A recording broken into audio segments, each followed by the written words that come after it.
ako ng pagluluto ng aking darling, adobong baboy. Ano ba nilagay mo dyan, darling?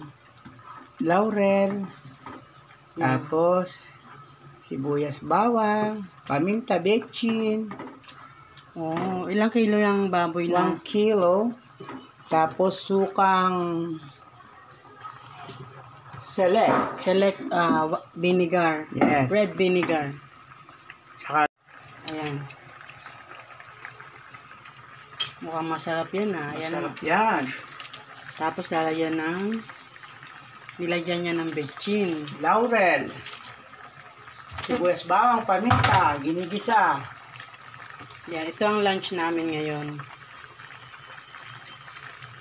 Tapos, lalagyan niya ng patis. Yun, nilagyan niya ng patis. Para siyempre magkaroon ng lasa. Ayan, nagmamantika na yung tabi-tabi niya, oh.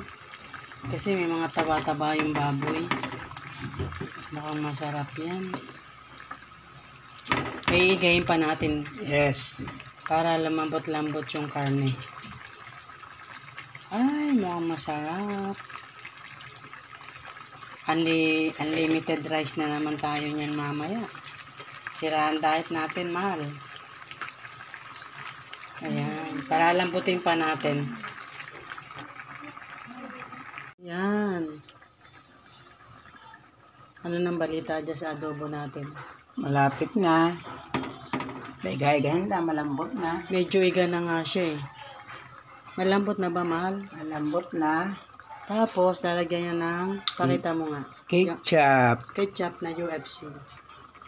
Ayan. Para medyo matamis siya, di ba? Merong sweetness.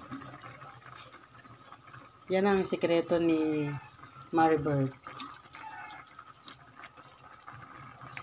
Lagyan niya ng ketchup. Tapos, yan. Haluin. Sarap niya. Naku, mananaba na naman ako niyan. Siraan diet. Malambot na. Malambot na ba? Igahin pa ng konti. Ayan, sarap-sarap niyan. Okay. Ayan, mukhang luto na. Luto na ba yan, mahal? Luto na. Ito na ang adobo.